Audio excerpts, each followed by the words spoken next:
어머니, 똥기저귀 간다고 저까지 개똥밭이 될 순 없잖아요. 이제 그만 좀 가세요. 며느리는 중풍으로 쓰러진 저를 산골짜기에 버리며 손을 탁탁 털었습니다. 냄새나는 기저귀도 지긋지긋해.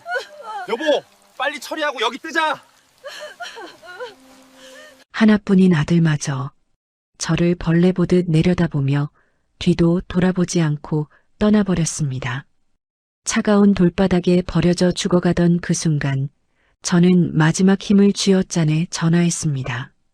이 실장, 지금 당장 비행기 못 뜨게 해. 그들은 꿈에도 몰랐을 겁니다. 자신들이 버린 건 냄새나는 노인네가 아니라 그들이 평생을 써도 못 땄을 거대한 황금알을 낳는 거위였다는 것을요. 안녕하세요. 저는 7.8기 인생을 살아온 73 박순덕입니다. 믿었던 도끼에 발등 찍힌다는 말이 제 이야기가 될 줄은 꿈에도 몰랐습니다. 돌바닥을 기어 올라와 돈에 미친 자식들에게 진짜 돈의 맛이 얼마나 무서운지 보여준 사이다 같은 제 이야기. 지금부터 한번 들려드릴까요? 사연 시작 전 구독과 좋아요 눌러주시고 어디에서 듣고 계신지 댓글 남겨주시면 그곳에 오늘의 행운이 깃들길 기원할게요. 진실의 사연 시작합니다. 그날은 제가 중풍으로 쓰러진 지 열흘째였습니다. 병원 침대에 누워있는 저는 의식은 있었지만 오른쪽 팔다리에는 마비가 와서 마음대로 움직여지지 않았고 혀가 뻣뻣해서 말도 어눌하게 나왔습니다. 그런데 그날 오후 며느리 정미영이 아들 성우와 나누는 대화를 듣게 되었습니다. 진짜 미치겠네. 정미영이 병실 문을 닫으며 한숨을 푹 쉬었어요. 창가에서 팔짱을 끼고 있는 그녀의 표정에는 짜증이 가득했습니다. 똥기저귀 갈아주는 것도 일이고 밥 먹이는 것도 일이고 내가 이 나이에 애 키우냐고 어휴 정말.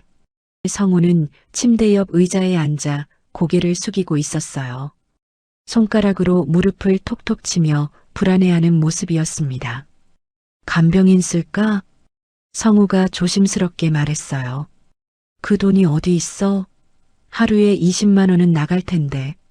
정미영이 성우를 째려보며 말했습니다. 있잖아. 아까 의사가 어머니 상태로는 회복이 어려울 것 같다는데. 정미영의 목소리에는 차가운 계산이 담겨 있었어요. 이 상태로 몇 년을 더 끌고 갈 거야? 앞으로 더 점점 심해질 거 아냐? 아니, 그래도 엄마인데.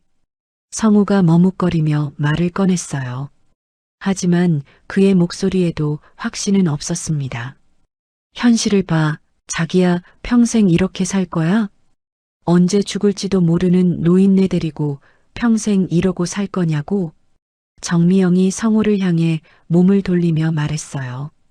그녀의 얼굴에는 짜증과 피로가 역력했습니다. 난 이렇게는 못 살아. 이참에 깔끔하게 정리하고 우리 새 출발하자. 미영이 초조한 듯 구두굽으로 바닥을 톡톡 두드리는 소리가 들려왔습니다. 그 말을 듣는 순간 제 온몸이 얼음처럼 차가워졌습니다. 정미영은 마치 고장난 가전제품을 처리하는 것처럼 제 운명을 결정하고 있었어요. 성우는 한참 동안 말이 없더니 깊은 한숨을 쉬었습니다. 나도 이렇게는 못 살지. 그가 중얼거리며 고개를 끄덕였습니다. 정미영은 만족스럽다는 듯 입꼬리를 올리며 가방을 챙겼습니다. 일단 내일 바로 퇴원시키자. 질질 끌 거 없잖아. 병원비 낭비할 필요 없어. 성우는 고개를 숙인 채 그래 라고만 대답했어요. 며느리의 목소리에는 일말의 망설임도 없었습니다. 저는 감은 눈꺼풀 아래로 뜨거운 눈물이 흐르는 걸 필사적으로 참았습니다. 이불 속에 감춰진 주먹을 하얗게 질리도록 꽉 쥐었죠. 다음 날 퇴원 당일이었습니다. 간호사가 휠체어를 탄 저를 병원 입구까지 밀어주며 말했습니다. 어머님, 집에 가서 푹 쉬세요. 재활 열심히 하시면 좋아지실 거예요. 하지만 미영이의 표정은 딱딱했어요. 네, 감사합니다. 차에 타자마자 이상한 기분이 들었습니다. 정미영이 운전하는 차가 우리 집 방향이 아니라 반대쪽으로 향했거든요. 어디 가는 거야? 제가 간신히 입을 열었습니다. 잠깐 들를 곳이 있어요. 미영이 백미러로 저를 힐끗 보며 말했어요. 성우는 조수석에 앉아 핸드폰만 바라보고 있었습니다. 차창 밖으로 보이는 풍경이 점점 낯설어졌어요. 도시를 벗어나 산길로 접어들었습니다. 구불구불한 산길을 1시간 넘게 달렸을까요? 차가 거칠게 멈춰선 곳은 강원도 깊은 산골짜기 비포장도로의 끝이었습니다. 주변에는 큰 바위들과 잡초만 무성했어요. 며느리가 뒷문을 벌컥 열며 싸늘하게 말했습니다. 내려요, 빨리. 정미영이 제 팔을 거칠게 잡아 끌며 말했어요. 어우, 무겁긴 또 왜 이렇게 무거워? 자기야, 좀 도와줘. 제 몸은 억지로 끌려 나올 수밖에 없었습니다. 여기가 어디냐? 왜 이런 곳에? 제가 떨리는 목소리로 물었습니다. 정미영은 대답 대신 저를 큰 바위 옆에 앉혔어요. 제 다리에는 힘이 없어서 바위에 기댈 수밖에 없었습니다. 차가운 진흙탕물이 얼굴로 튀었습니다. 어머니, 여기서 좀 쉬세요. 그동안 저희도 할 만큼 했잖아요. 좀 이해해 주세요. 그 말을 하는 며느리의 얼굴에는 일말의 죄책감도 보이지 않았습니다. 빨리 처리하고 여기 뜨자. 비행기 예약해뒀어. 일단 우리는 해외에 나가 있는 것만 확인되면 알리바이는 충분할 거야. 정미영이 성우에게 말했어요. 뭐라고 하는 거니? 자식들이 나를 짐짝으로 생각하는 줄은 알았지만 그게 오늘일 줄이야. 황망함에 목구멍이 턱 막혀는 듯 했습니다. 정미영은 제 옆에 작은 물통 하나를 던지듯 놓았어요. 이걸로 버텨보시던가요? 그녀가 차갑게 말했습니다. 그리고는 서둘러 차로 돌아갔어요. 자기야, 빨리 타. 제 가슴이 돌덩이처럼 무거워졌습니다. 성우야. 제가 아들을 목이 터져라 불렀지만 그는 고개도 돌리지 않았어요. 성우야, 성우야. 이 나쁜 놈들아. 저의 어눌한 오열은 비바람에 묻혔고 발버둥치는 몸은 쓰러져 골짜기 돌들에게 채였습니다. 입안으로 비릿한 흙탕물이 왈칵 쏟아져 들어왔습니다. 뱉어낼 힘조차 없어 꿀꺽 삼키자 흙이 목구멍을 긁으며 넘어갔습니다. 멀어지는 자동차의 붉은 미등이 빗줄기 사이로 흐릿하게 번지더니 이내 칠흑 같은 어둠 속으로 완전히 사라져버렸습니다. 남은 건 귓가에 웅웅거리는 빗소리와 제 거친 숨소리뿐이었습니다. 이대로 죽는 건가? 공포가 엄습했습니다. 하지만 그 공포보다 더 뜨거운 것이 가슴 밑바닥에서 치밀어 올랐습니다. 내 배 아파 낳은 자식이 제 살길 찾겠다고 어미를 산 짐승 먹이로 던져주고 간 그 폐륜이 제 심장에 불을 질렀습니다. 아니, 못 죽어. 절대 이렇게는 못 죽어. 저는 진흙바닥을 손톱이 뒤집어지도록 긁어댔습니다. 중풍으로 마비된 오른쪽 다리는 마치 물에 젖은 솜니불처럼 무겁게 축 늘어져 말을 듣지 않았습니다. 그나마 성한 왼쪽 팔로 젖은 땅을 짚고 지렁이처럼 꿈틀대며 몸을 뒤집었습니다. 차가운 빗방울이 수천 개의 바늘이 되어 얼굴을 찔러댔고 뼛속까지 시린 한기가 살을 파고들었습니다. 헉. 품속을 더듬어야 했습니다. 조끼 안쪽에 꿰매둔 비밀 주머니, 그곳에 제 마지막 생명줄이 있었습니다. 하지만 비에 젖어 굳어버린 손가락은 제 것이 아닌 듯 뻣뻣했습니다. 몇 번이나 옷자락을 놓치고 미끄러졌습니다. 손끝 감각이 없어지고 있었지만 이를 악물고 안주머니 지퍼를 내렸습니다. 제발. 손에 딱딱하고 차가운 금속의 감촉이 잡혔습니다. 위성 전화기였습니다. 그걸 꺼내는 순간 손이 미끄러져 전화기가 진흙탕 속으로 툭 떨어졌습니다. 안 돼. 저도 모르게 짐승 같은 비명이 터져 나왔습니다. 저는 흙탕물에 코를 박고 입으로 전화기를 물어뜯듯 낚아채 끌어당겼습니다. 진흙범벅이 된 전화기를 덜덜 떨리는 왼손에 쥐고 입술로 물기를 닦아냈습니다. 액정에 희미한 불빛이 들어왔습니다. 그 작은 불빛이 어둠 속 등대처럼 보였습니다. 단축키 1번. 누르는 손가락 끝이 파르르 떨려 옆에 버튼을 누를 뻔했습니다. 숨을 멈추고 온 신경을 손끝에 집중해 꾹 눌렀습니다. 뚝, 뚝. 신호음이 가는 그 짧은 시간이 마치 영원처럼 느껴졌습니다. 심장이 터질 것만 같았습니다. 네, 회장님. 수화기 너머로 들려오는 이 실장의 목소리에 긴장이 풀리며 눈물이 핑 돌았습니다. 이 실장, 목소리가 쇳소리처럼 갈라져 나왔습니다. 입안에 고인 흙모래를 뱉으며 저는 마지막 남은 기력을 쥐어짰습니다. 우리 아들놈, 당장 비행기 못 뜨게 해. 회장님? 회장님, 지금 어디십니까? 목소리가 왜 이러세요? 나 좀 찾아. 툭. 전화기를 쥔 손에서 힘이 썰물처럼 빠져나가자 전화기가 진흙탕 위로 힘없이 떨어졌습니다. 비행기에 앉아 킬킬거릴 아들과 며느리의 얼굴이 떠올랐지만 더 이상 버틸 힘이 남아있지 않았죠. 빗줄기는 점점 더 거세졌고 세상은 완전히 암전되었습니다. 집에 도착한 정미영은 알리바이용 해외여행의 짐을 챙기기 시작했어요. 옷가지를 가방에 쑤셔 넣으면서 입꼬리를 살짝 올렸습니다. 이제야 내 인생도 피겠다. 어우 속 시원해. 정미영이 혼잣말을 했어요. 우리 이래도 되나? 옆에서 성우가 기어가는 목소리로 중얼거렸습니다. 이제 와서 그딴 등신 같은 소리 좀 하지 마. 미영이 날카롭게 쏘아붙였습니다. 성우는 미영의 기세에 말없이 여권과 항공권만을 챙겼습니다. 다음 날 아침 6시 인천공항 출국장. 화려한 휴양지 룩으로 차려입은 며느리와 아들은 들뜬 표정으로 티켓팅 카운터 앞에 서 있었습니다. 하지만 여권을 확인하던 직원의 표정이 순식간에 굳어졌습니다. 죄송합니다만 두 분은 현재 출국 금지 상태입니다. 뭐라고요? 그게 무슨 소리예요? 며느리 정미영이 선글라스를 거칠게 벗으며 소리쳤습니다.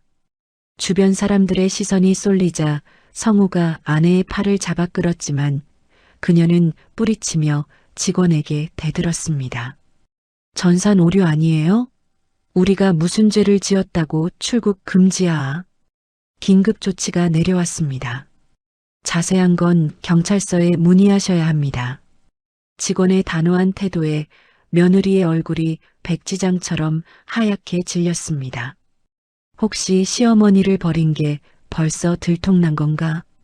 불안한 눈빛이 흔들리는 게 보였습니다. 성우는 다리에 힘이 풀린 듯 주저앉을 뻔했죠. 여보, 어떻게? 조용히 해. 일단 집으로 가. 잡히기 전에 우리가 먼저 경찰서 가서 실종 신고부터 해. 어머니가 사라져서 우리가 정신없이 찾으러 다니는 척해야 한다고. 며느리는 독사 같은 눈으로 주변을 살피며 아들을 끌고 공항을 빠져나갔습니다. 집으로 돌아온 그들은 곧바로 경찰서로 향했습니다. 경찰 앞에서 며느리는 닭똥 같은 눈물을 뚝뚝 흘리며 명령기를 펼쳤습니다. 형사님, 제발 우리 어머님 좀 찾아주세요. 치매기가 있으신데 잠깐 한눈판 사이에 사라지셨어요. 흑흑. 가증스러운 눈물. 속으로는 제발 제가 영원히 발견되지 않기를, 산짐승 밥이라도 되었기를 간절히 빌고 있었을 겁니다.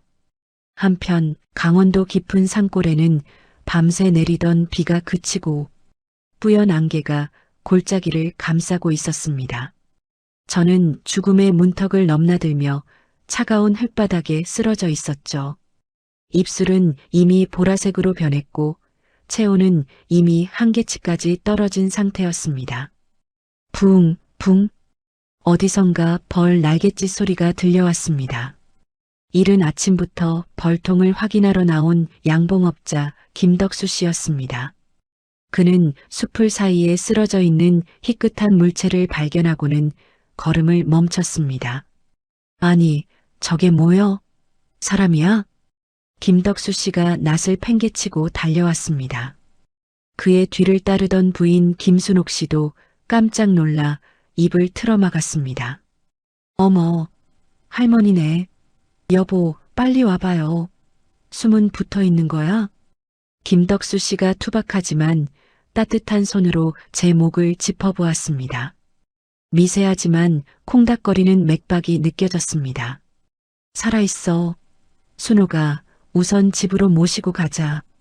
체온부터 올려야겠어. 신고는 집에 가서 하자고 김덕수 씨가 말했습니다. 얼른 가요. 얼어 죽겠어. 김순옥 씨가 동의했어요. 김덕수 씨는 입고 있던 점퍼를 벗어 제 몸을 감싸고는 저를 번쩍 안아 올렸습니다. 그의 등에서 느껴지는 투박한 온기. 그것은 제 아들에게서도 느껴보지 못한 사람의 체온이었습니다. 김순옥 씨는 급히 온돌방에 이불을 깔고 따뜻한 물을 준비했어요. 할머니, 괜찮으세요? 눈 좀 떠보세요. 김순옥 씨가 제 팔다리를 연신 주무르며 말했습니다. 눈을 떴을 때 가장 먼저 느껴진 건 며칠 전에 그 비릿한 흙 냄새가 아니라 달콤하고 진한 아카시아 향기였습니다. 온몸이 물먹은 솜처럼 무거웠지만 뼛속까지 파고들던 한기는 사라지고 따뜻한 온기가 제 몸을 감싸고 있었죠. 여기가 어디인가요? 고개를 힘겹게 돌리자 곰처럼 덩치가 큰 사내와 햇볕에 검게 그을린 여인이 걱정스러운 눈빛으로 저를 내려다보고 있었습니다. 양봉업자 김덕수 씨와 그의 아내 김순옥 씨였습니다. 제 아들 내외보다 기껏해야 10살 정도 많아 보이는 50대 초반의 젊은 부부였습니다. 할머니, 정신이 좀 들어요? 여기는 저희 집이에요. 산에서 쓰러져 계셨거든요. 여보, 얼른 꿀물 좀 가져와요. 기력 회복엔 로열 젤리가 최고야. 김순옥 씨가 제 땀 젖은 이마를 수건으로 닦아주며 남편을 재촉했습니다. 순옥 씨는 조심스럽게 나무 숟가락을 쥐고 제 입술 사이로 노란 액체를 흘려 넣었습니다.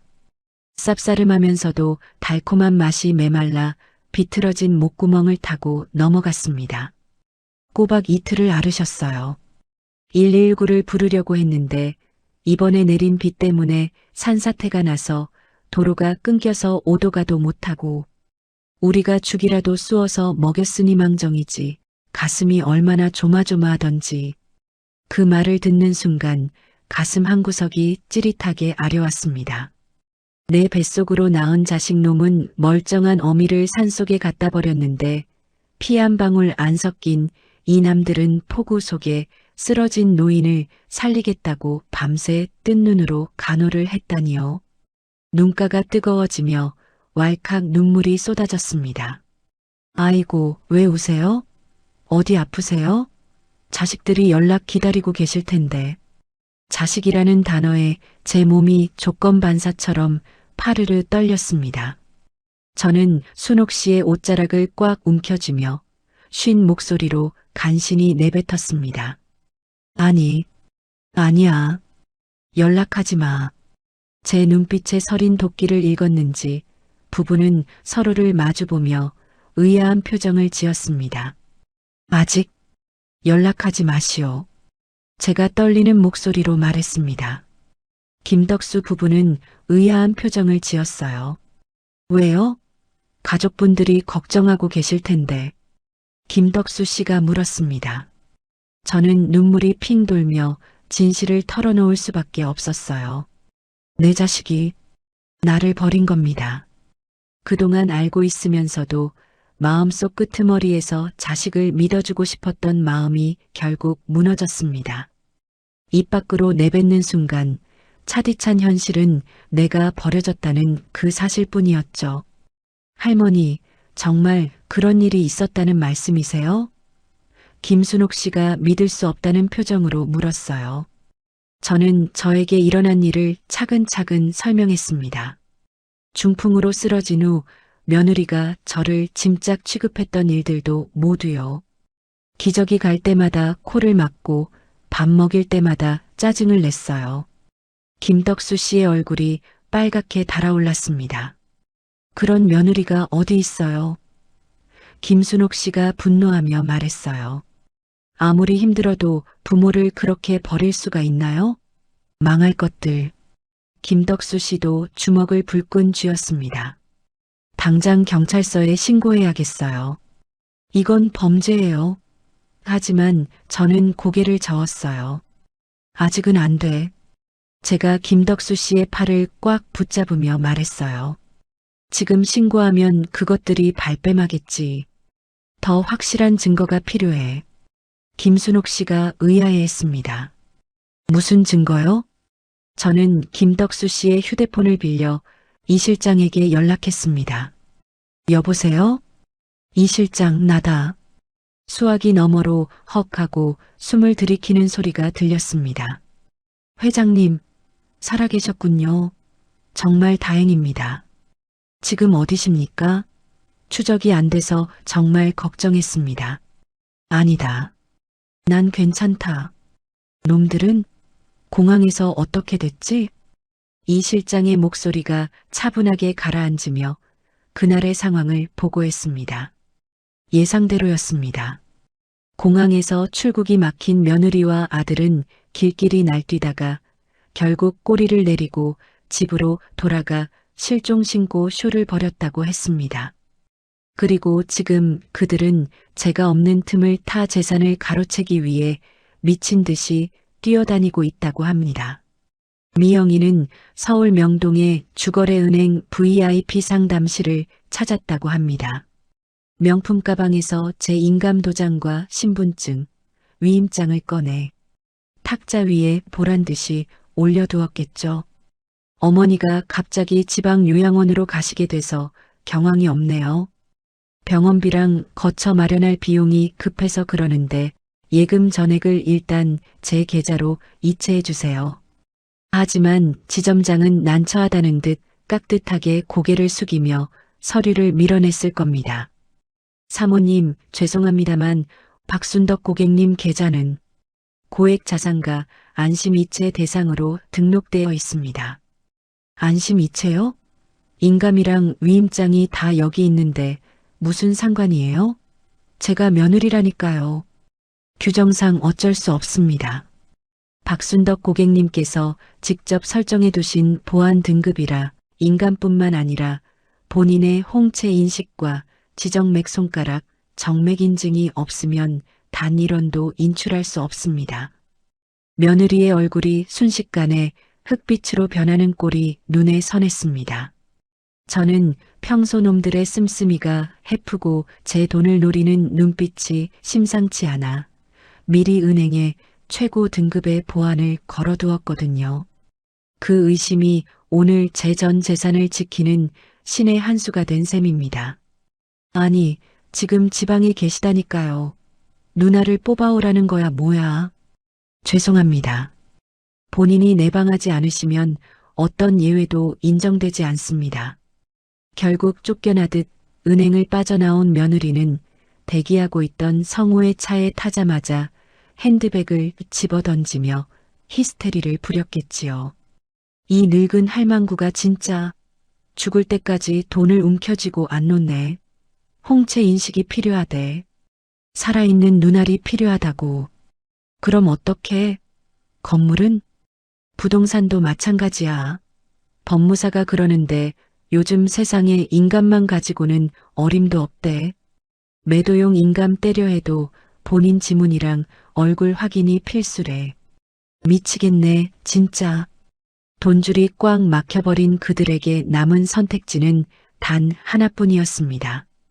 어떻게든 나를 찾아내야 하는 것. 살려내기 위해서가 아니라 내 눈을 까뒤집어 홍채 인식을 시키고 내 손가락을 지문 인식기에 억지로 갖다 대기 위해서 말이죠. 어머니를 찾아야 해. 정미영이 성우에게 소리쳤어요. 죽었든 살았든 상관없어.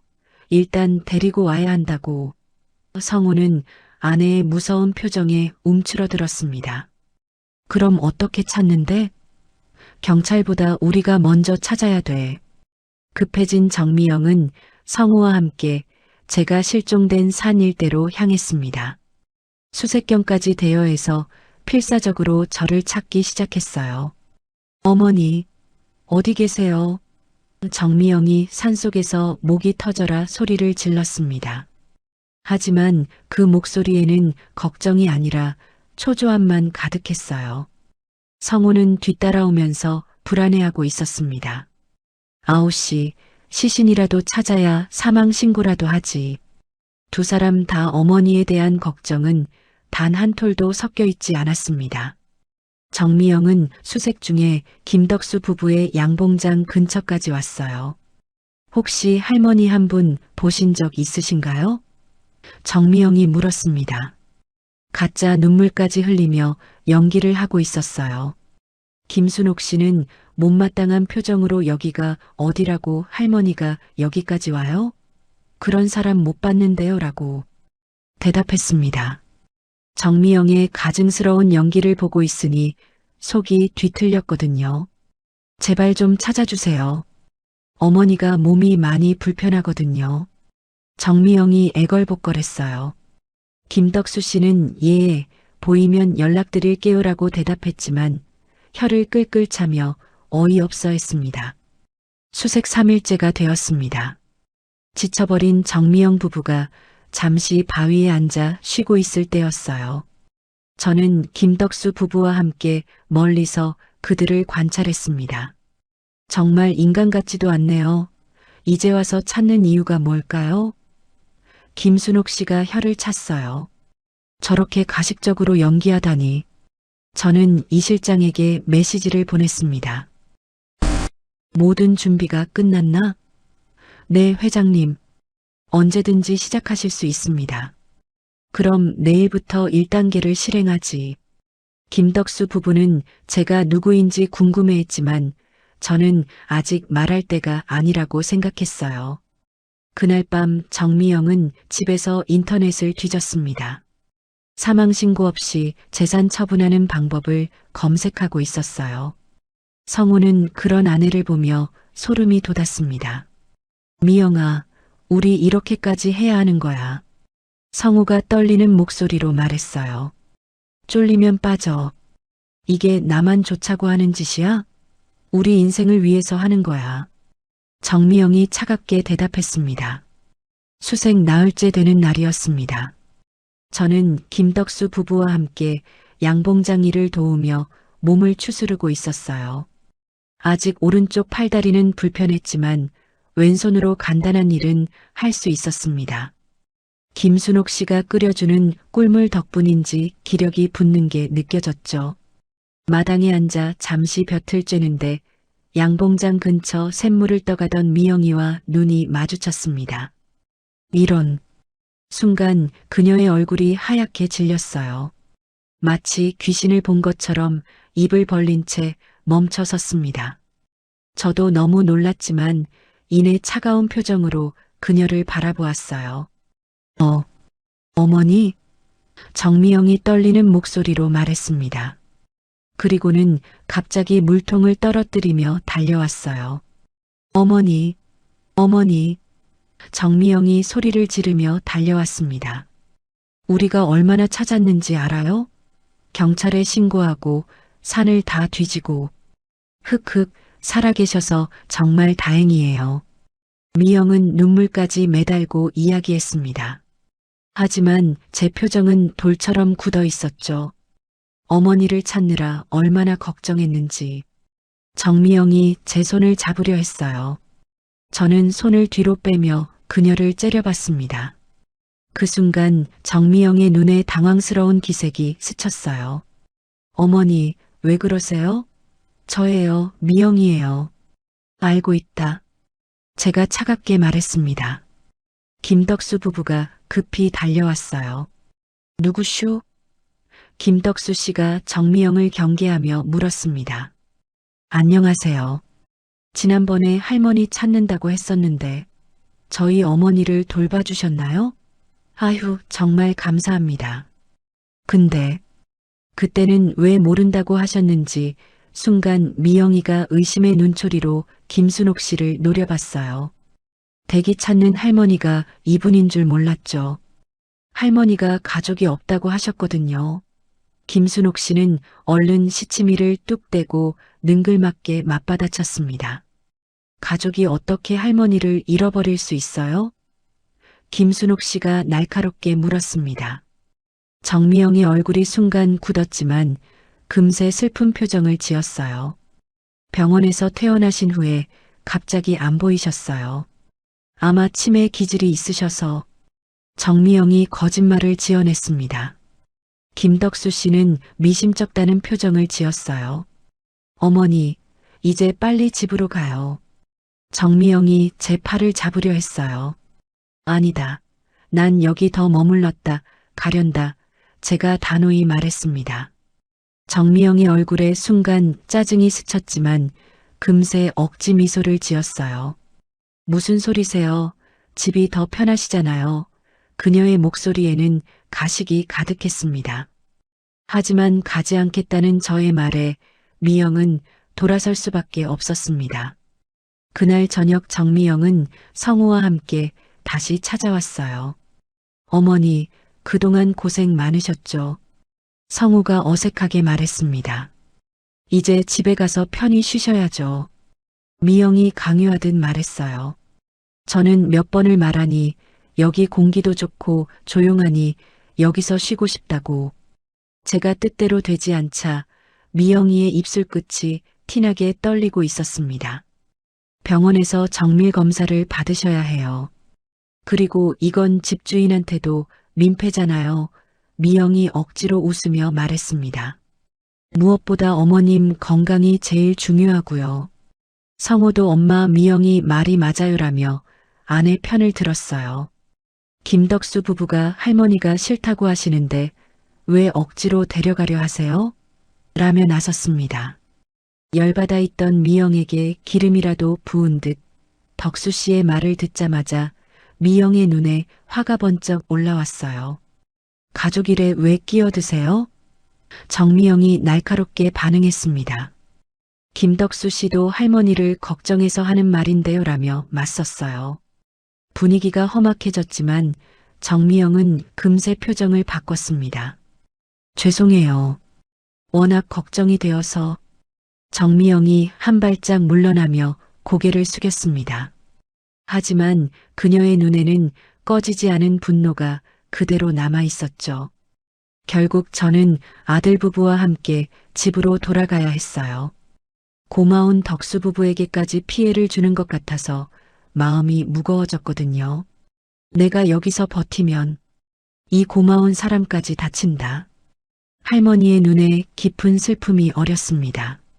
저 독한 며느리는 자신이 따라가지 않으면 행패를 부려서라도 덕수 씨를 괴롭힐 위인이었으니까요. 은인에게 짐이 될 수는 없었습니다. 할머니는 떨리는 무릎을 짚고 천천히 일어섰습니다. 김덕수 부부는 걱정스러운 표정으로 저를 바라봤습니다. 할머니, 무슨 일 있으시면 전화하시고 언제든지 오셔도 돼요. 김순옥 씨가 제 손을 꼭 잡으며 말했어요. 고마워요, 고마워. 제가 눈물을 글썽이며 대답했습니다. 차에 타는 순간부터 정미영의 태도가 완전히 바뀌었어요. 어머니, 왜 그런 곳에 계셨어요? 정미영이 운전하며 차갑게 물었습니다. 저는 대답하지 않고 창밖만 바라보았습니다. 정미영의 목소리에는 진정한 걱정이 전혀 없었거든요. 집에 도착하자마자 정미영은 제 모든 행동을 감시하기 시작했어요. 화장실 갈 때도 따라오고 밥 먹을 때도 계속 지켜봤습니다. 어머니, 몸이 안 좋으시니까 제가 돌봐드릴게요. 정미영이 말했어요. 하지만 그녀의 표정에는 감시하겠다는 의도가 역력했습니다. 제 휴대폰도 충전해드린다며 빼앗아 갔어요. 집에 도착한 첫날 밤이었습니다. 철컥, 정미영은 제 방문을 밖에서 잠갔어요. 어머니 안전을 위해서예요. 밤에 돌아다니시면 위험하거든요. 제가 문고리를 돌려봤지만 꼼짝도 하지 않았습니다. 사실상 감금 상태가 된 거였어요. 저는 창문 쪽으로 가서 밖을 내다봤습니다. 멀리서 익숙한 실루엣이 보였어요. 이 실장이 가로등 아래서 저를 바라보고 있었습니다. 저는 창문을 조금 열고 손으로 신호를 보냈어요. 엄지손가락을 아래로 향하게 해서 위험하다는 뜻을 전했습니다. 이 실장은 고개를 끄덕이며 천천히 사라졌어요. 그 순간 저는 정미영이 제 방문 앞에서 서성이는 소리를 들었습니다. 발소리가 문 앞에서 멈췄다가 다시 멀어졌어요. 그녀가 제가 탈출하지 못하도록 계속 감시하고 있는 거였습니다. 저는 이불을 뒤집어 쓰고 누웠지만 잠이 오지 않았습니다. 새벽 2시쯤이었을까요? 정미영이 제 방문을 살짝 열고 들여다보는 소리가 들렸어요. 제가 잠들었는지 확인하는 것 같았습니다. 저는 잠든 척하며 숨을 고르게 쉬었어요. 정미영이 문을 다시 닫고 발소리가 멀어진 후에야 안도할 수 있었습니다. 그런데 그때 창문 밖에서 작은 소리가 들렸어요. 누군가 돌멩이를 던진 것 같았습니다. 창문 쪽으로 조심스럽게 가서 내다보니 이 실장이 다시 나타났어요. 손에는 작은 상자를 들고 있었습니다. 저는 창문을 살짝 열고 그 상자를 받았어요. 상자 안에는 비상용 휴대폰과 작은 쪽지가 들어 있었습니다. 화분 뒤에 GPS 추적기 숨겨두었습니다. 위험하면 언제든 연락하세요. 저는 휴대폰을 이불 속에 숨기고 GPS 추적기를 작동시켰어요. 이제 이 실장이 제 위치를 실시간으로 파악할 수 있게 되었습니다. 드디어 반격을 위한 준비가 시작된 거였어요. 저는 정미영의 감시 때문에 화장실 가는 것도 자유롭지 못했어요. 밤새 문 앞에서 서성이는 발소리를 들으며 잠을 설쳤습니다. 새벽 6시쯤 정미영이 제 방문을 열고 들어왔어요. 어머니, 일어나셨어요?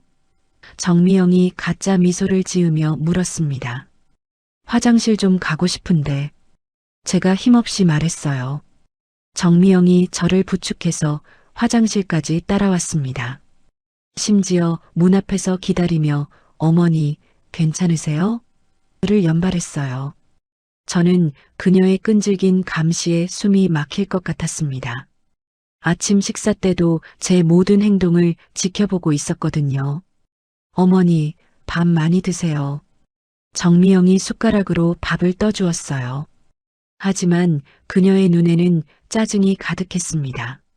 제가 밥을 흘릴 때마다 한숨을 푹푹 쉬었어요. 어머니, 조심히 드세요. 옷에 다 묻잖아요.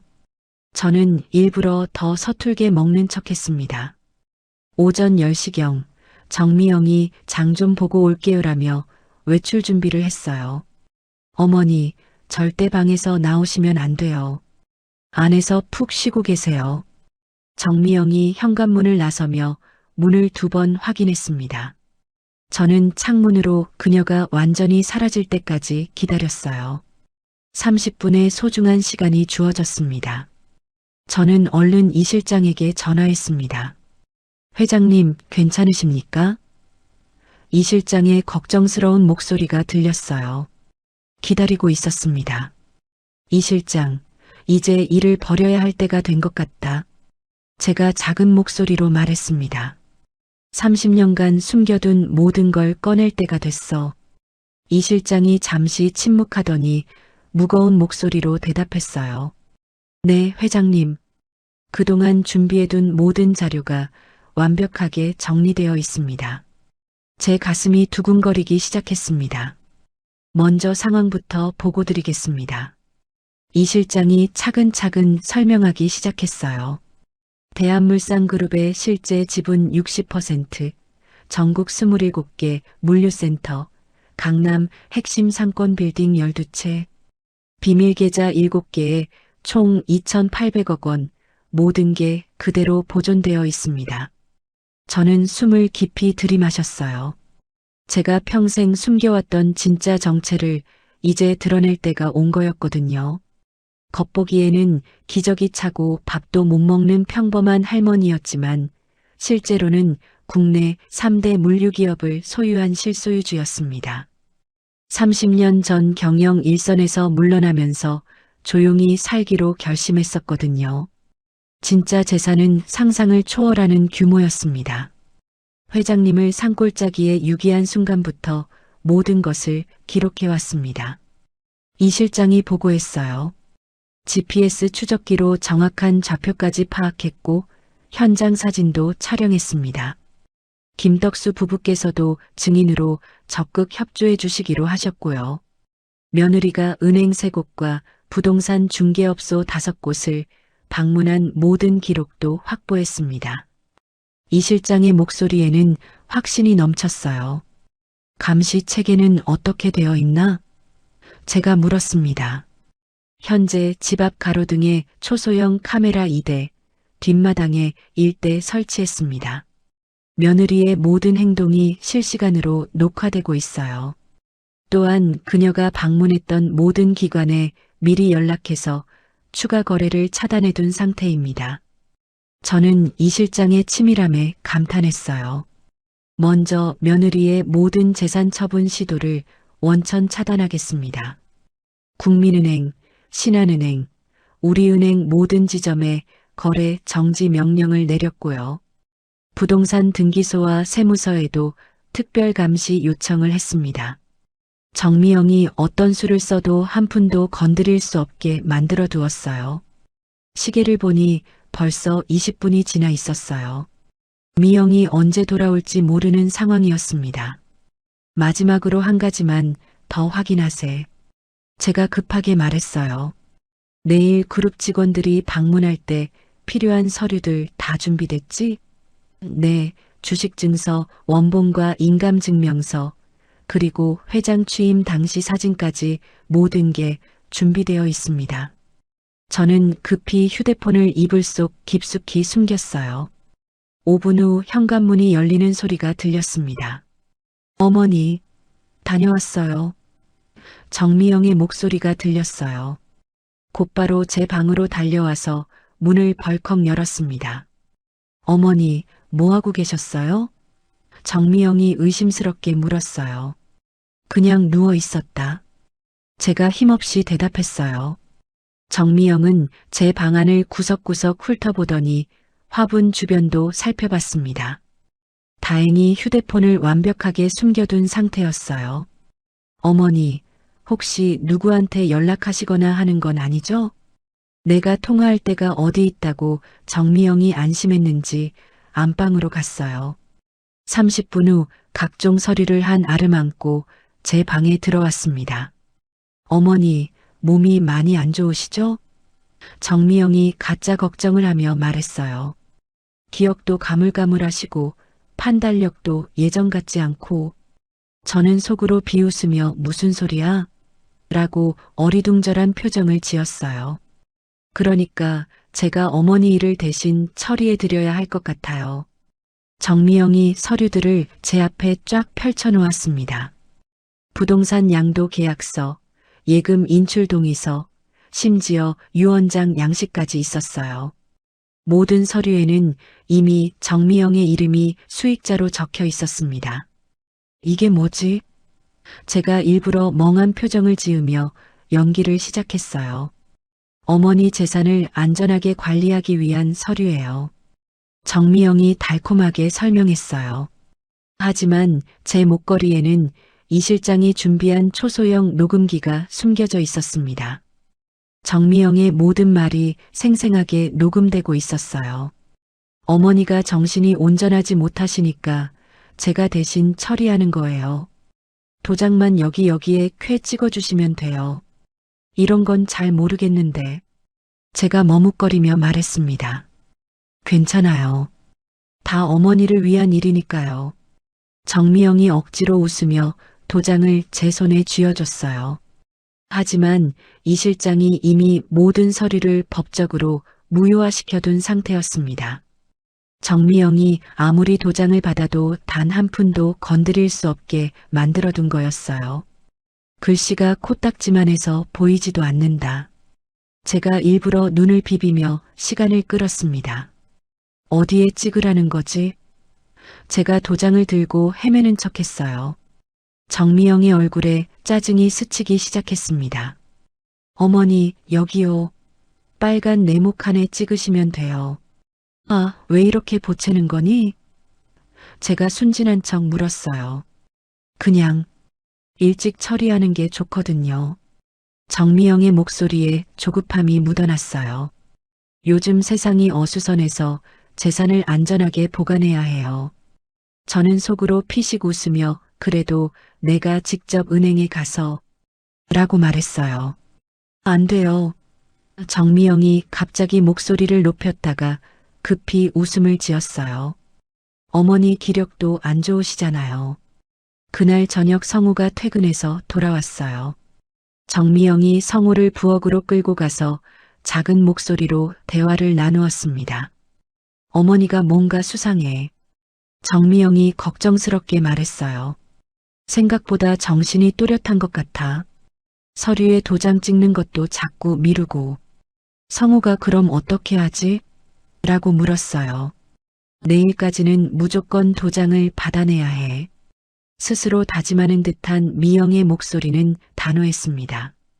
그날 밤 저는 이 실장에게 마지막 메시지를 보냈어요. 내일 차질 없이 진행할 것. 그의 이 실장이 네, 회장님. 모든 준비가 완료되었습니다.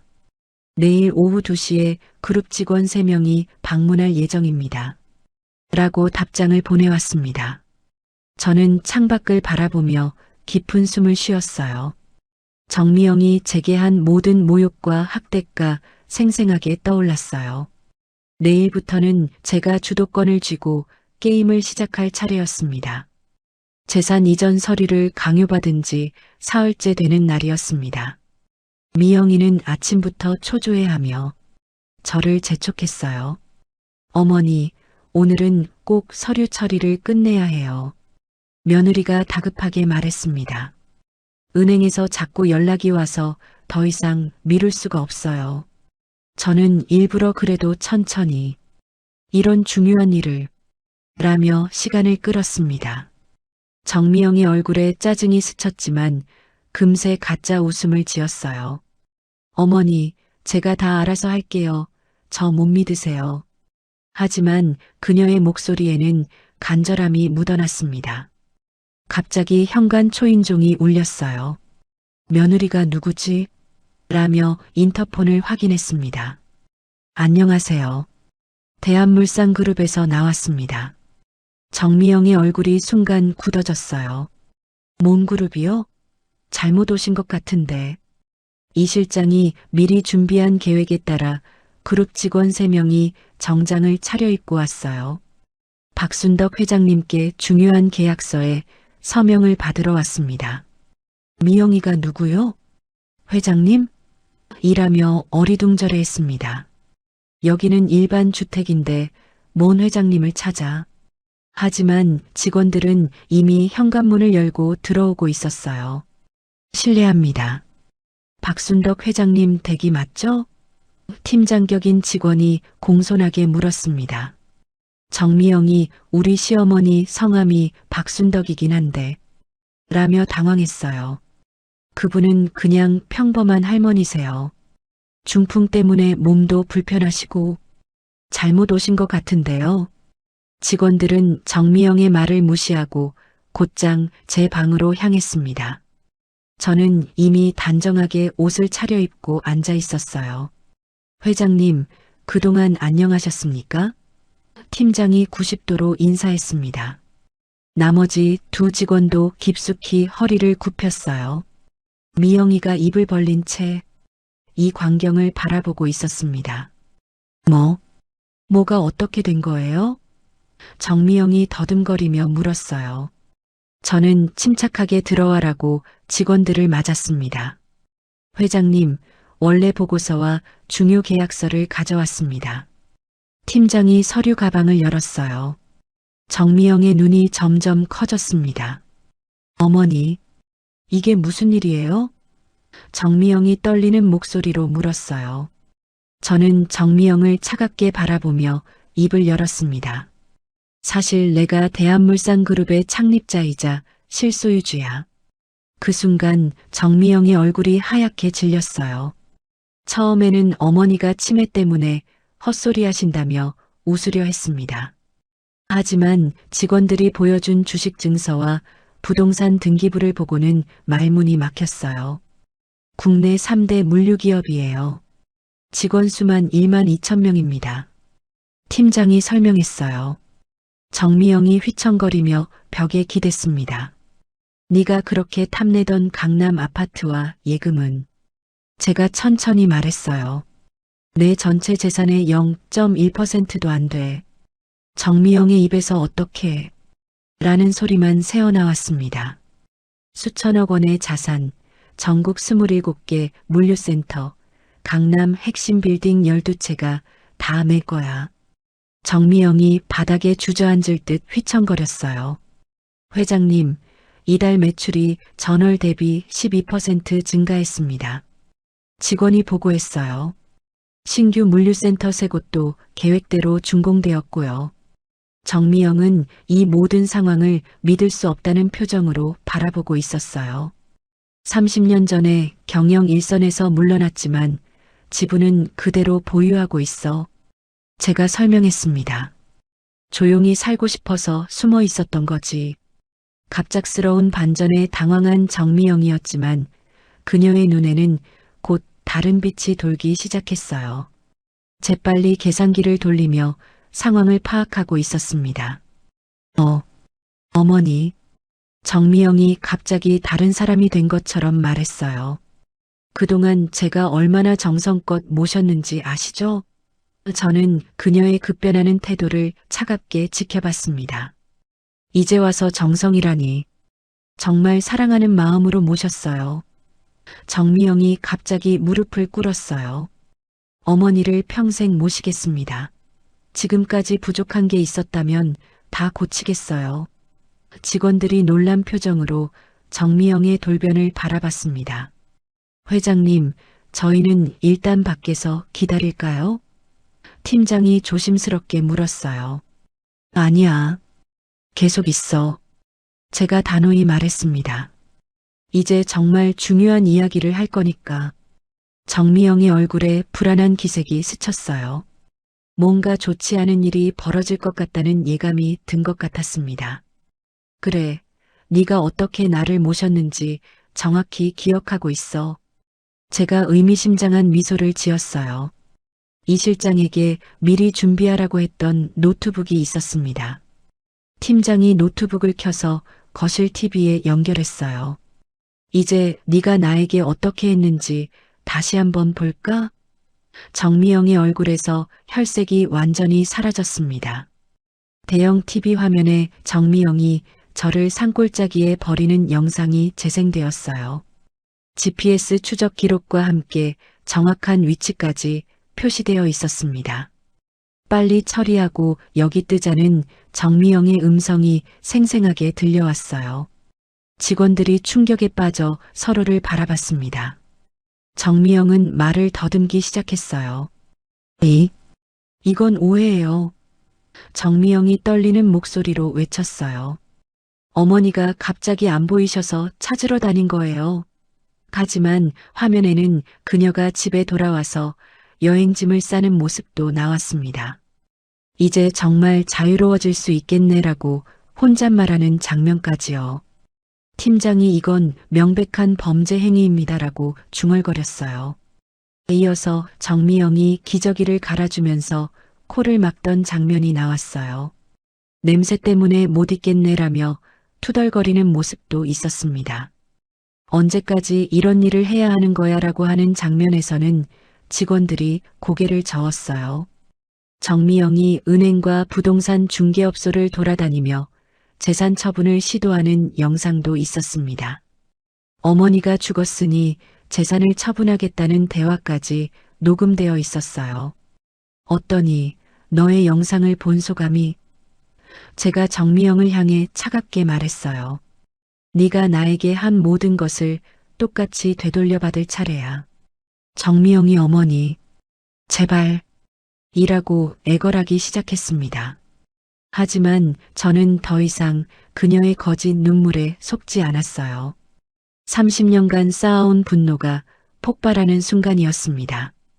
팀장, 법무팀에 연락해서 고발 절차를 진행해. 제가 명령했어요. 네, 회장님. 즉시 처리하겠습니다. 정미영이 안 돼요. 안 돼, 잘못했어요. 저 어머니 엄청 사랑하거든요. 라고 소리쳤어요. 하지만 그 누구도 그녀의 말을 믿지 않았습니다. 모든 증거가 너무나 명확했거든요. 직원들이 나가면서 회장님, 30년 만의 복귀를 진심으로 환영합니다라고 인사했어요. 정미영은 거실 바닥에 무릎을 꿇은 채 오열하고 있었습니다. 어머니, 제가 잘못했어요. 용서해 주세요. 하지만 저는 냉정하게 이제 시작일 뿐이야라고 말했어요. 진짜 복수는 이제부터였습니다. 며느리의 정체가 드러난 다음 날 아침이었습니다. 정미영은 밤새 잠을 이루지 못한 채 거실을 서성거리고 있었어요. 어제 일이 꿈이었으면 좋겠다는 표정이었지만 현실은 냉혹했습니다. 시어머니가 수천억대 재벌이라는 사실에 완전히 멘탈이 나가버린 상태였어요. 이제 어떻게 하지? 어떻게 해야 하지? 정미영이 손톱을 잘근잘근 씹으며 말했습니다. 성우가 미영아, 어제 일이 정말이야? 라고 물었어요. 정미영이 내가 이 판국에 거짓말을 왜 해? 라며 신경질적으로 쏘아붙였습니다. 그럼 우리 어떻게 되는 거야? 어머니가 경찰한테 찌르면 나도 감옥 가는 거 아니야? 성우의 얼굴이 하얗게 질렸어요. 그럼 우리 정말 어떻게 해야 하지? 성우가 떨리는 목소리로 물었어요. 일단 출근하지 말고 집에 있어. 같이 해결책을 찾아야 해. 정미영이 말했습니다.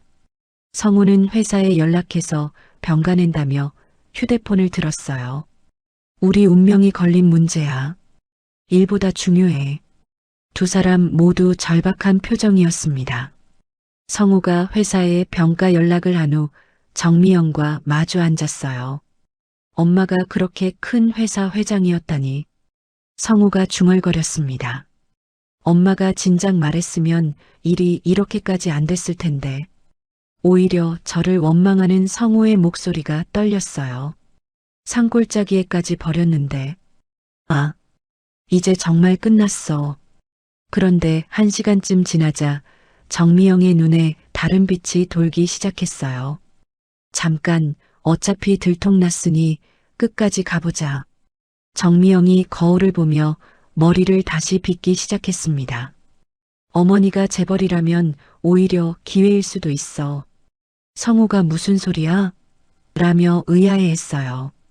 정미영은 인터넷을 켜고 대한물산그룹에 대해 검색하기 시작했습니다.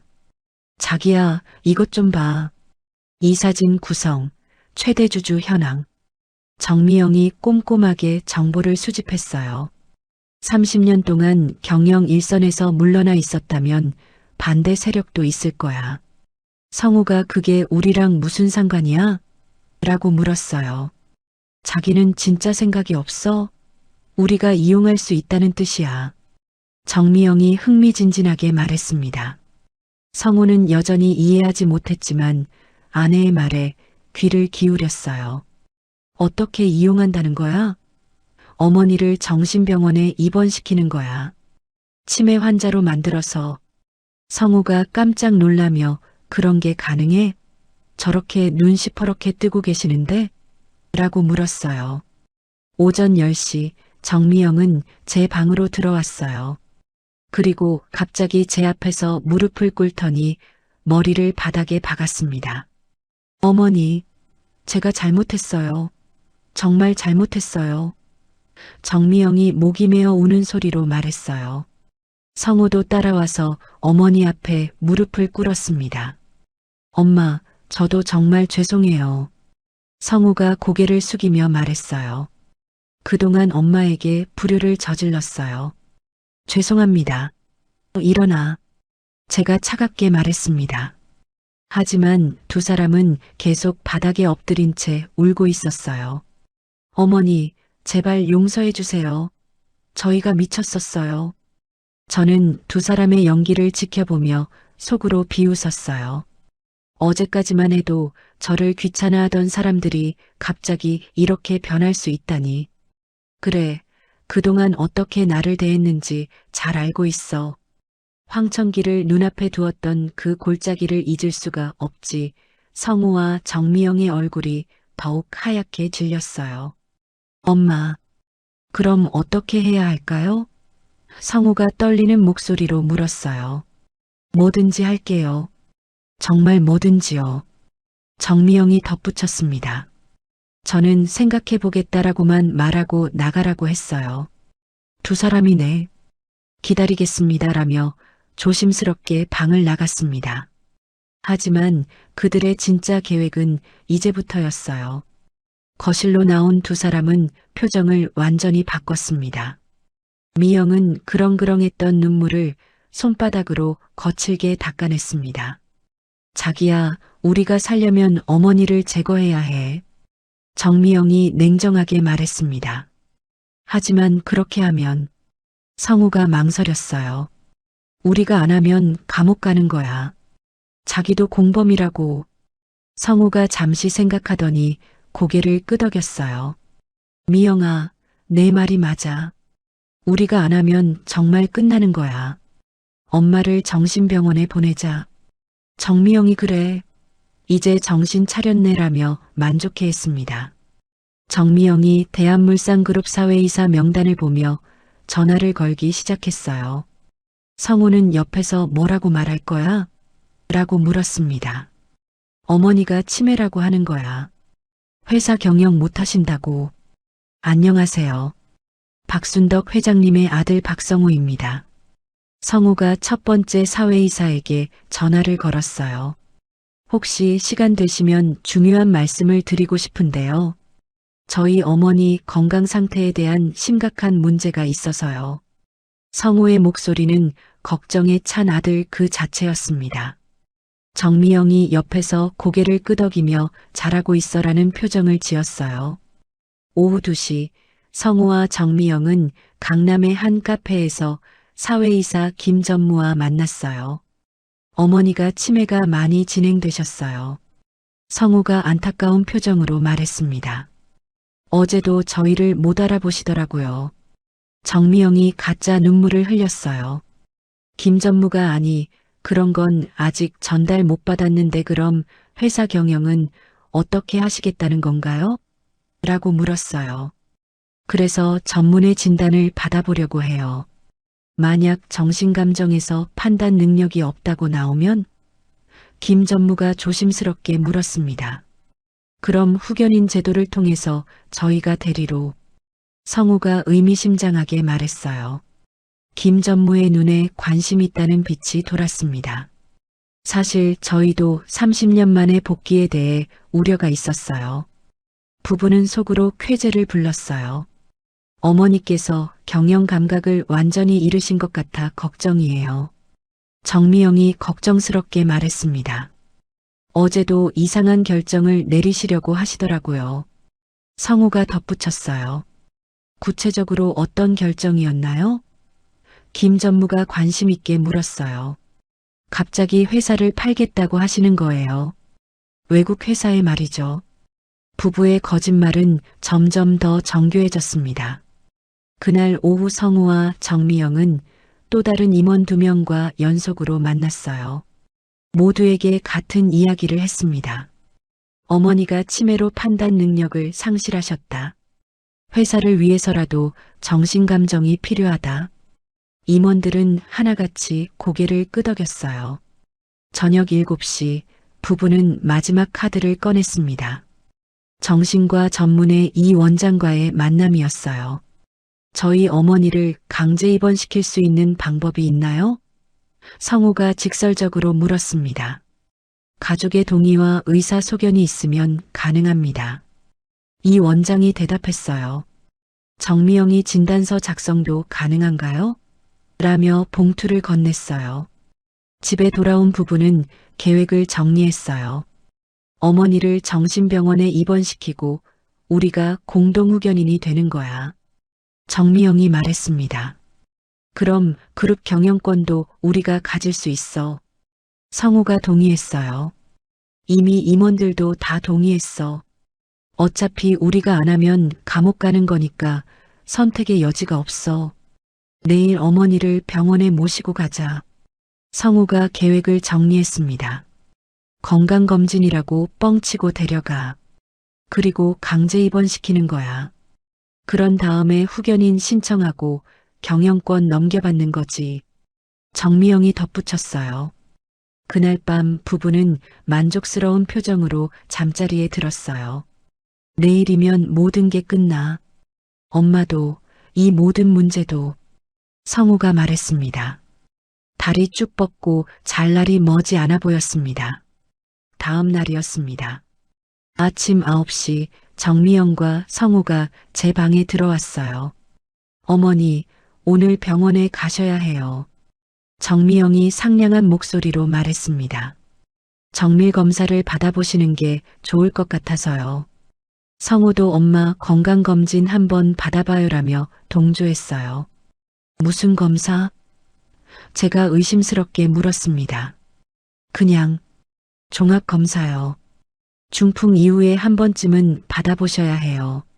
성우가 대답했어요. 정미영이 이미 예약도 해놨어요.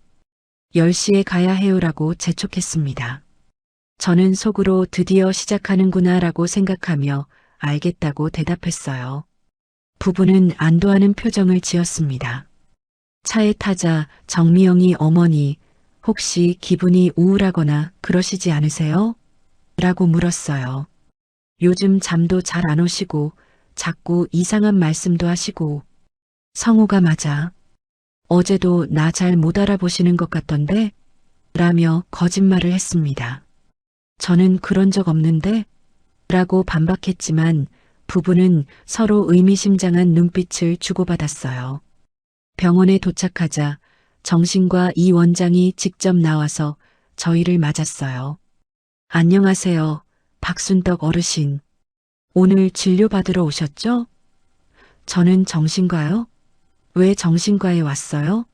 라고 물었습니다. 정미영이 어머니 종합검사라고 했잖아요. 이것도 그중 하나예요 라고 둘러댔어요. 성우도 그냥 간단한 검사예요.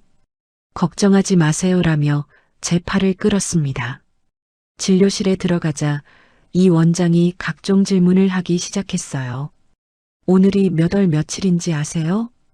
대통령이 누구인지 말씀해 보세요. 100에서 7을 빼면 얼마죠? 저는 모든 질문에 정확히 대답했습니다. 이 원장의 얼굴에 당황스러운 기색이 스쳤어요. 그럼 가족분들이 말씀하신 증상은? 이 원장이 머뭇거렸습니다. 정미영이 급히 선생님, 잠깐 밖에서 얘기 좀 할까요? 라고 말했어요. 성우와 함께 진료실 밖으로 나가더니 한참 동안 속삭이며 대화했습니다. 저는 그들의 대화를 들으려고 귀를 기울였어요. 이미 입금했잖아요. 계획대로 해주세요. 5분 후 다시 들어온 이 원장의 표정이 달라져 있었어요. 어르신, 치매 초기 증상이 보입니다. 가족들 말로는 최근에 기억력도 많이 떨어지시고. 저는 무슨 소리예요? 저 멀쩡한데요? 라고 항변했습니다. 하지만 이 원장은 이미 진단서를 작성하고 있었어요. 입원 치료가 필요합니다. 이 원장이 단호하게 말했어요. 가족분들 동의도 있으시고 의학적으로도 필요하다고 판단됩니다. 갑자기 간호사 2명이 들어와서 제 양팔을 붙잡았습니다. 뭐 하는 거예요? 놔주세요. 제가 소리쳤지만 소용없었어요. 정미영과 성우는 만족스러운 표정을 지었습니다. 바로 그때 진료실 문이 벌컥 열렸어요. 이 실장이 경찰관 5명과 함께 들어왔습니다. 정미영 씨, 박성우 씨, 긴급 체포합니다. 경찰관이 수갑을 꺼내며 말했어요. 부부의 얼굴이 순식간에 하얗게 변했습니다. 뭐가 어떻게 된 거예요? 정미영이 떨리는 목소리로 물었어요. 노인유기죄, 사기죄, 의사 매수, 경영권 찬탈 미수 혐의입니다. 경찰관이 차분하게 설명했어요. 성우가 경영권 찬탈이 뭐예요? 저희는 그런 거 안 했는데. 라고 발뺌했습니다. 모든 통화와 만남이 녹화되어 있습니다. 이 실장이 태블릿을 꺼내서 영상을 틀었어요. 어제 부부가 사회이사들과 만나서 거짓말하는 모습이 생생하게 나왔습니다. 어머니가 치매라고 거짓말하고 회사를 팔겠다고 허위 사실을 유포했네요. 이어서 이 원장에게 돈 봉투를 건네는 장면도 나왔어요. 이 원장의 얼굴이 새파랗게 질렸습니다. 이건 함정이에요. 정미영이 소리쳤어요. 저희는 어머니를 위해서 한 일이에요. 하지만 경찰관은 이미 정미영에게 수갑을 채우고 있었어요. 성우도 저희 말도 들어보세요. 라며 애원했지만 소용없었습니다. 변명은 조사받을 때 하세요. 저는 간호사들에게서 벗어나서 이 실장에게 다가갔어요.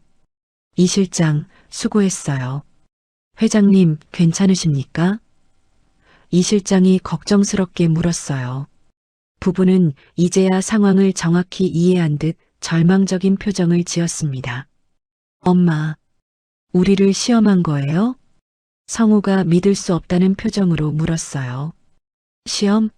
너희가 스스로 판 무덤이지. 제가 차갑게 대답했습니다. 그동안 나를 어떻게 대했는지 잊었나? 정미영이 어머니 제발 마지막으로 한 번만 라고 애걸했어요. 하지만 저는 고개를 돌렸습니다. 이미 선을 너무 많이 넘었어. 이 원장도 의료진 매수 혐의로 함께 체포되었어요. 저는 억울합니다. 강요당한 거예요.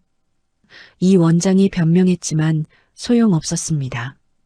부부와 의사가 경찰차에 태워져 나가는 모습을 지켜보며 저는 깊은 한숨을 쉬었어요.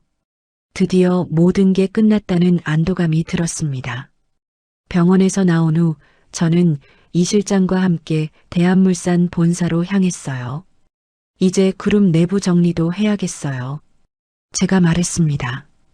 부정한 방법으로 경영권을 찬탈하려던 사회이사들도 모두 교체해야 해요. 이 실장이 네, 회장님. 이미 준비해 두었습니다라고 대답했어요. 30년 만에 완전한 복귀가 시작되는 순간이었습니다. 그날 오후 긴급 이사회가 열렸어요. 부정행위에 가담했던 임원 3명이 모두 해임되었습니다. 앞으로 이런 일이 재발하지 않도록 엄격한 감시 체계를 구축하겠습니다. 제가 단호하게 선언했어요. 새로 임명된 임원들은 회장님을 전적으로 지지하겠습니다라고 다짐했습니다. 저녁 뉴스에서는 이 사건이 톱뉴스로 보도되었어요. 대기업 회장 며느리, 시어머니 강제 입원시키려다 체포 노인 유기한 며느리 부부 경영권까지 노려 전국이 이 충격적인 사건에 경악했습니다. 김덕수 부부도 TV를 보며 정말 끔찍한 사람들이었네요 라고 분노했어요. 그날 밤 저는 오랜만에 깊은 잠에 빠져들었습니다. 30년간 숨어 살면서도 이런 날이 올 거라는 생각은 못했어요. 하지만 이제야 진짜 제 인생을 되찾은 기분이었습니다. 며느리 부부는 더 이상 제게 해를 끼칠 수 없게 되었고 저는 자유로워졌어요. 내일부터는 정말로 새로운 시작이 될 것 같았습니다. 재판이 끝난 지 1년 후였습니다. 정미영은 노인유기죄, 사기죄, 경영권 찬탈 미수죄로 징역 7년을 확정받고 여주교도소에서 복역 중이었어요. 성우는 공범으로 징역 4년을 선고받았지만 진심으로 뉘우치는 모습을 보여 현재 모범수로 분류되어 있었습니다. 매주 보내오는 편지에는 어머니, 정말 죄송합니다라는 사죄의 말이 빼곡히 적혀 있었어요.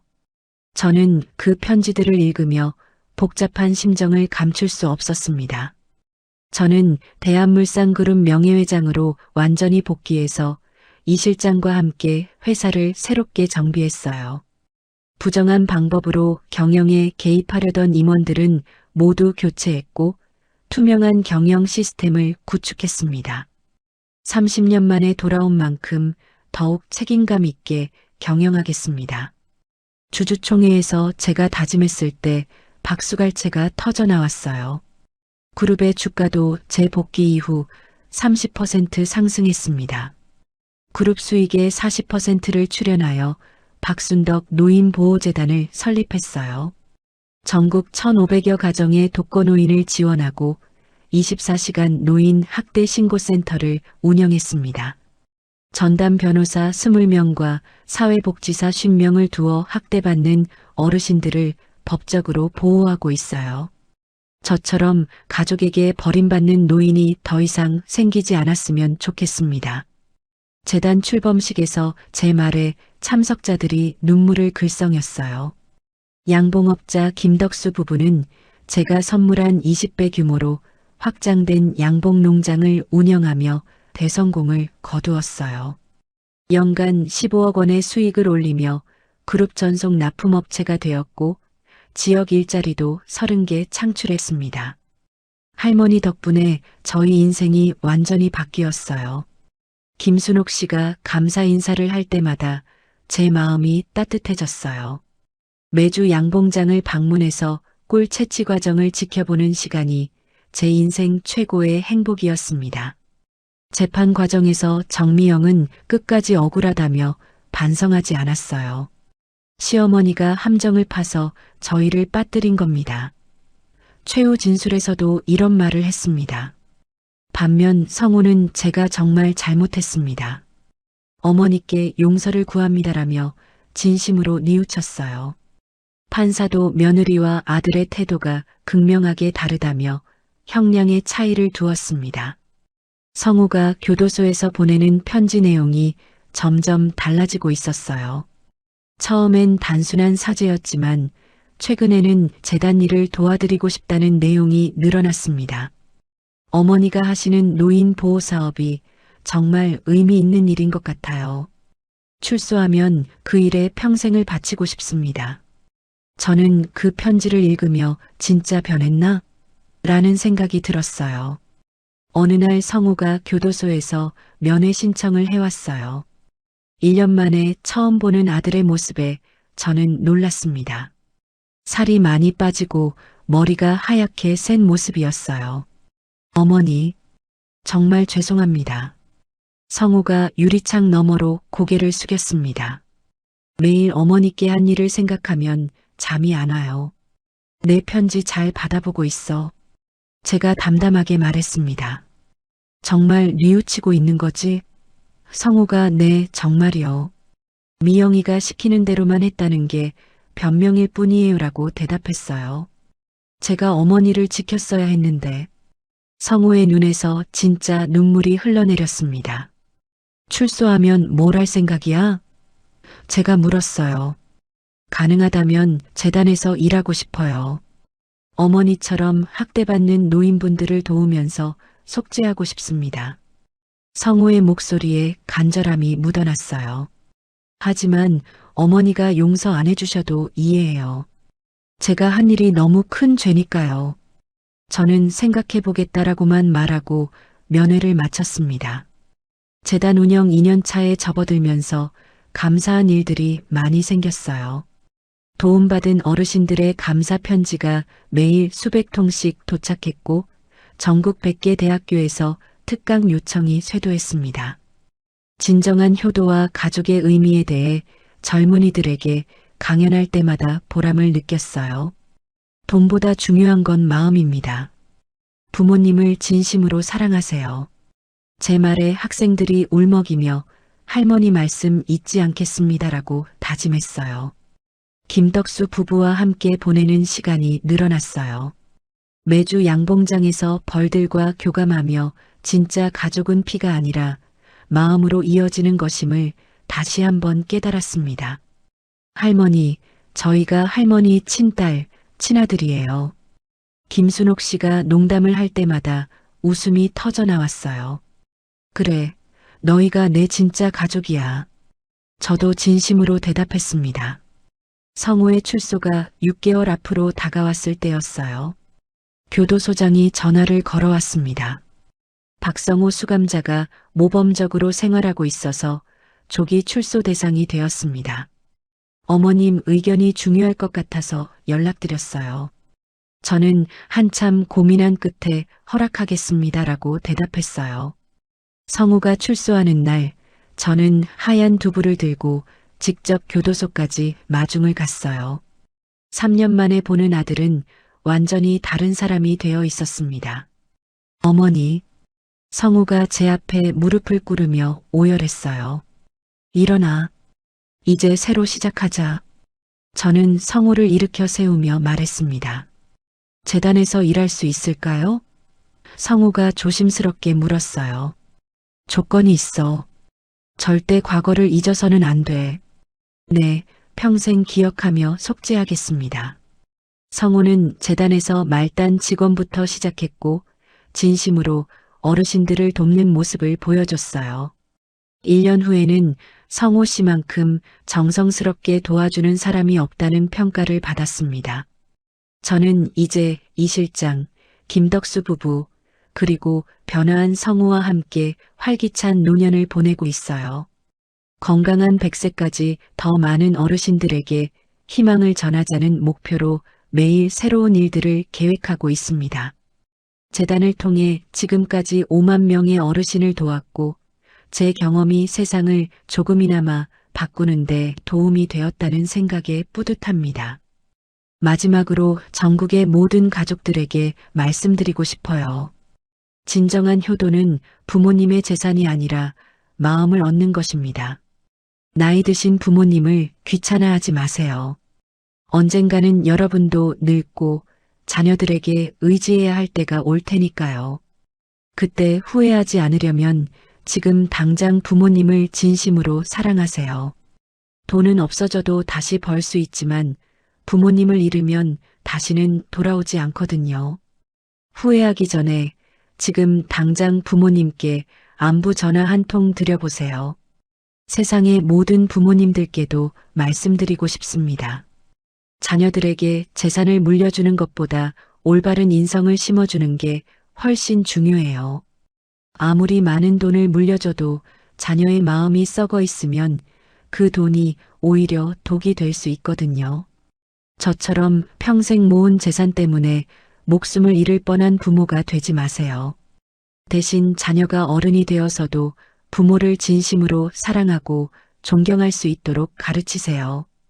그런 자녀야말로 부모에게 가장 큰 재산이에요. 제 이야기를 끝까지 들어주신 분이 계시다면 잘 들었다고 댓글 하나만 남겨주세요. 감사합니다.